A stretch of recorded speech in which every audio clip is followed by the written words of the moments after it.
Okay, on this job we have copper pipes and we've already done leak detection, we've pressure tested, and we've found that these copper pipes are still good. And after consulting with the homeowner, they decided they wanted to keep the copper pipes. So we found a suction side air leak in this valve. 3 of the screws are stripped out. And then we also found suction side air leaks on these flowlocks or PVC adapters. They go from copper to PVC. So we're going to replumb right here, and we're actually going to put some more durable fittings on there, copper fittings, and I'll show you as soon as we get those in there.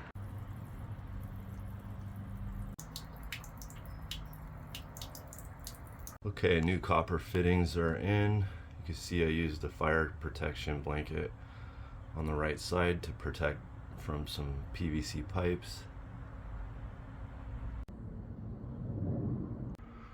Okay, finished the job. We got the new copper fittings in, converted to PVC, replumbed the pump,